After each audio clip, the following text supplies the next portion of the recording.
ढोकळा बघा काय सुंदर जाळी आलेली आहे, काय टम्म फुगलेला आहे आणि बघा ताटातून काय इझिली हा निघतोय. अगदी म्हणजे अजिबात कुठे चिकटून बसलेला नाही आहे.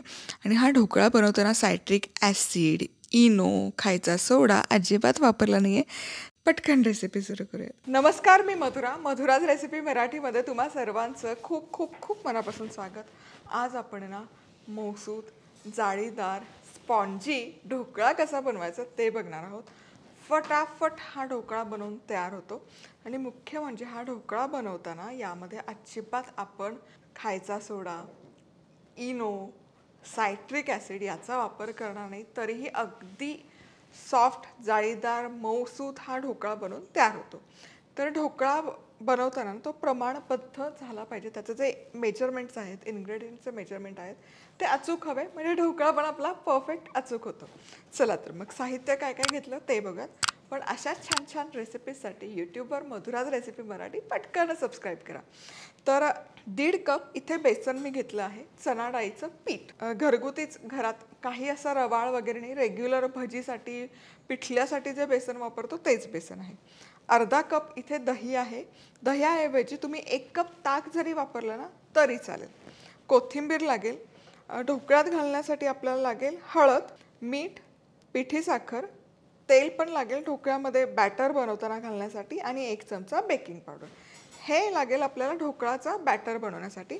आता वरनं जो तडका घालणार आहोत त्याच्यासाठी लागेल पिठी साखर, तेलही लागेल, मोहरी, हिंग, तीळ, 2 ते 3 हिरव्या मिरच्या ज्या अशा पोट फोडून घेतलेल्या आहेत, आणि कोथिंबीर. सो हे असं साहित्य आहे. एक फोडणीचं साहित्य आणि दुसरं म्हणजे बॅटर बनवायचं साहित्य. अशाच मस्त चमचमीत आणि झणझणीत रेसिपीजसाठी मधुराज रेसिपी मराठीला सबस्क्राईब करा आणि त्याचबरोबर बेल आयकॉनवरही क्लिक करा. चला, सगळ्यात आधी काय करायचं, अशी एखादी गाळणी घ्यायची, पीठ घालायचं आणि हे पीठ व्यवस्थित चाळून घ्यायचं. ही प्रोसेस आहे ना गरजेची आहे ढोकळा बनवताना. त्यामुळे शक्यतो पीठ चाळायचा कंटाळा करू नका, छान जसं चाळून घ्या. चला, आता पीठ चाळून झालं की यामध्ये अर्धा कप घालूयात दही. अर्धा कपच पाणी घालायचं, किंवा अर्धा कपला थोडं घाला, कारण दही कितपत तुमचं पातळ आहे, दाटसर आहे, त्याप्रमाणे पाण्याचा अंदाज थोडा इकडे तिकडे व्हायची शक्यता असते. चवीपुरतं घालायचं आहे मीठ, हळद आणि 1 चमचा तेल. आणि आता हे छान मिसळून घ्यायचं. चांगलं आहे ना, एक 5 मिनिटं तरी फेटून घ्यायचं हे. आता यामध्ये थोडं पाणी मला कमी वाटतं, म्हणून मी म्हटलं की पाणी ना अजिबात जास्त घालायची गडबड नका करू. लागलं तर आपण नंतर ॲडजस्ट करू शकतो. दह्याचा दाटसरपणा किती आहे, साधारण अर्धा कप अचूक प्रमाणात पाणी लागतं. पण तरी दही जर खूप पातळ असेल तर पाणी कमी लागायची शक्यता असते. त्यामुळे पाणी जेवढं मी सांगितलं प्रमाण दिलं त्याच्या 2-3 चमचे कमी घातलं तरी चालेल. आणि मग नंतर तुम्ही 2-3 चमचे जे लागेल वाढीव पाणी नंतर घालू शकता. आता हे छान फेटून घ्यायचं. 3 ते 4 मिनिटं फेटून घ्यायचं. ते एकदम पीठ हलकं होतं आणि त्यामध्ये हवा पण भरली जाते. चला, हे पीठ आहे ना छानपैकी फेटून झालेलं आहे. तुम्ही बघू शकाल मस्त सरसरीत झालेलं आहे. खूप घट्ट नाही आणि खूप सैलही नाही. आता काय करायचं, आता पुढची स्टेप करूयात, पण त्याच्या आधीची स्टेप करूयात. म्हणजे इथे मी ही डिश घेतली आहे. ही साधारण एक 9 इंचाची थाळा आहे किंवा प्लेट आहे. याला ना भरपूर असं तेल लावून ग्रीस करायचं, म्हणजे ढोकळा आपला याला चिकटणार नाही. नाहीतर मग काय होतं, ढोकळा चिकटायची शक्यता असते. त्यामुळे हे छान असं थाळा ग्रीस करून घेऊयात. आता यामध्ये आपण अजिबात खायचा सोडा, इनो किंवा सायट्रिक ॲसिड घालणार नाही. पण मग ढोकळा फुलणार कसा किंवा राईस कसा होणार. आता हा छान आपण फेटून घेतलाय ना, तर तुम्ही इथे बघू शकाल हलकेसे याला बबल्स यायला सुरू झाले किंवा जाळी तुम्हाला दिसायला सुरुवात झाली असेल यावर. आता काय करायचं, आता यामध्ये घालायची 1 चमचा बेकिंग पावडर. आणि जसं आपण नॉर्मल रेसिपीलाच करतो तसंच जेव्हा आपल्याला स्टीमरमध्ये ढोकळा घालायचा आहे ना, तेव्हाच तुम्ही ही बेकिंग पावडर घाला. आधी घालून ठेवू नका. पटकन मिक्स करायची. हे बघा, जी रिॲक्शन सोड्याची होते, कारण बेकिंग पावडरमध्ये पण सोड्याचा अंश असतो, तीच प्रक्रिया बेकिंग पावडरने पण होते आणि आपला ढोकळा छान हलका व्हायला मदत होते. आता याऐवजी इनोचा सॅशे घातलं तरी चालेल. चला, आता हे छान डिशमध्ये घालून घेऊयात. सुंदर जाळी आलेली आहे, तुम्ही पाहू शकाल. हलकंसं हे डिश आहे ना टॅप करूया. चला, आता इथे स्टीमरमध्ये छानपैकी पाणी गरम करायला ठेवलेलं आहे. ही डिश आहे ना लगेच अशी स्टीमरमध्ये गेली पाहिजे. गरम गरम खाली पाणी उकळतं हवं. आणि इथे याला छोटंसं छिद्र आहे म्हणून लवंग घालते, जेणेकरून वाफ बाहेर येणार नाही. त्यामुळे गरम गरम उकळत्या पाण्यामध्येच हा ढोकळा लगोलग गेला पाहिजे, म्हणजे त्याला जाळी सुटते.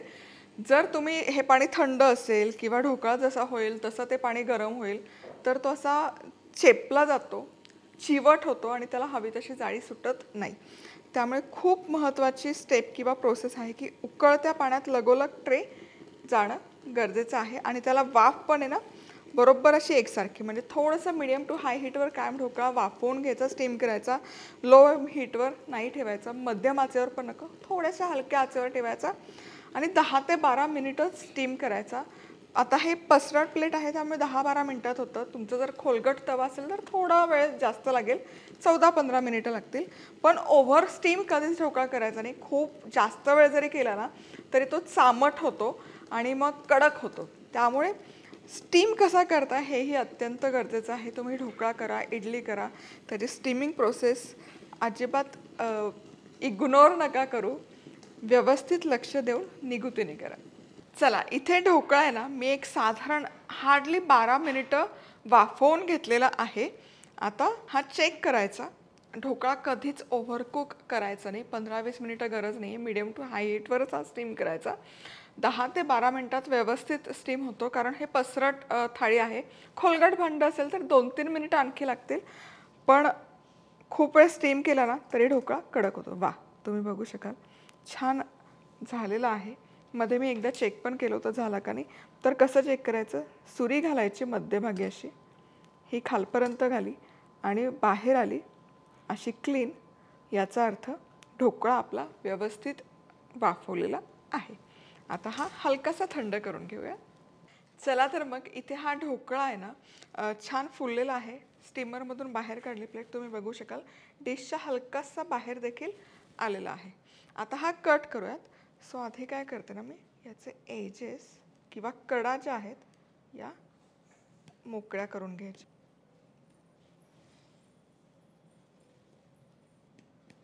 आता कडा मोकळ्या केल्या की शक्यतो ढोकळा कट करताना ना हे अशी मध्यभागापासून सुरुवात करायची, म्हणजे याचे पीसेस आहेत ना एकसारखे पडतात. म्हणजे या गोलाचा असा मध्य पकडला की मग त्याच प्रमाणात तुम्ही पुढचे कट करू शकता.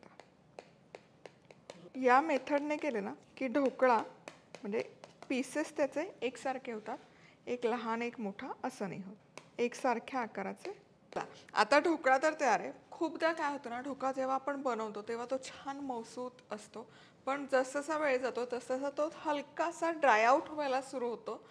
मग ते टाळण्यासाठी काय करायचं की खूप वेळ जरी ठेवला तरी ढोकळा छान असा सॉफ्ट लागला पाहिजे, त्यामध्ये मॉइश्चर राहिलं पाहिजे. कारण बेसन आहे, जसं वेळ जातो तसं तरी ड्राय आउट होतं. खूप वेळ गेला तरी ते छान मॉइस्ट सॉफ्ट राहण्यासाठी इथे बरोबर 1 कप मी पाणी घेतले. यामध्ये मी घालते पिठी साखर. पिठी साखरेऐवजी रेग्युलर साखर घातली तरी चालेल. आणि अगदी चिमूटभर मीठ. हे मिसळायचं आणि हे पूर्ण आहे ना वाटीभर जे मिश्रण आहे, हे पूर्ण वाटीभर पाण्याचं मिश्रण या ढोकळ्यावर घालून घ्यायचं. बघा हे सगळं आहे ना सोक होतंय. तुम्ही इवन हलवाईच्या दुकानात पण बघाल तर ते सारखं आहे ना मध्ये मध्ये ढोकळ्यावर पाणी स्प्रेड करत असतात. त्याच्या मागचं कारण हेच असतं की ढोकळा खूप वेळ जरी गेला तरी तो छान. सो हे पूर्ण पाणी झिरपतं या ढोकळ्यामध्ये. चला आता तडका देऊयात ढोकळ्यावर. 1 चमचाभर तेल गरम केलं, गॅस बंद करते, नाहीतर काय होतं ना फोडणी खूप तडतड उडते, कारण इंडक्शन आहे तो गरमच राहतो खाली. मोहरी छान तडतडली की यामध्ये घालूयात हिंग, थोडेसे तीळ आणि हिरवी मिरची. आणि मिरची घातली ना की हे झाकून ठेवायचं, म्हणजे मिरची त्या वाफेमध्ये, तेलाच्या वाफेमध्ये हलकीशी आहे ना शिजली पण जाते आणि मऊ पण होते. चला आता तडका आपला तयार आहे. ढोकळाही छान सेट झालेला आहे. आता हा ढोकळ्यावर तडका छान घालून घेऊयात. वा, बघा मिरची पण छान अशी मऊ झाली आहे.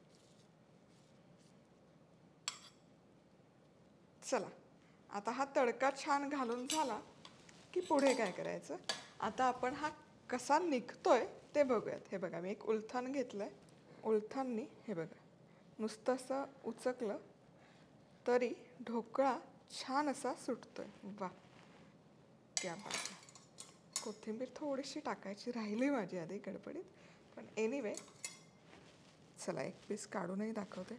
काय क्लीन निघतोय ढोकळा आणि छान फुललाय, मस्त अशी जाळी आली आहे त्याला, कमाल दिसतोय, एकदम बहारदार. हे बघा मस्त दिसतोय, कमाल. छान फुललेला आहे. प्लेटमध्ये केला आहे तरी असं वाटतंय की आपण छान असा ट्रेमध्ये केला आहे की काय. आणि अजिबात सोडा, इनो, सायट्रिक ॲसिड काहीच वापरलेलं नाही. चला, ढोकळा तर तयार आहे. कसा खायचा, मस्त चिंचगुळाची आंबट गोड चटणी किंवा लाल तिखटाची चटणी, लाल मिरचीची चटणी, हिरव्या मिरची चटणी बरोबर खूप अफलातून लागतो. चटणी बाय मधुराज रेसिपी सर्च करा, भरपूर चटण्यांचे प्रकार तुम्हाला बघायला मिळतील. तर पुन्हा भेटूयात अशाच छान छान रेसिपीजसोबत. तोवर मस्त राहा, खुश राहा, आनंदी राहा आणि सगळ्यात महत्त्वाचं खात राहा.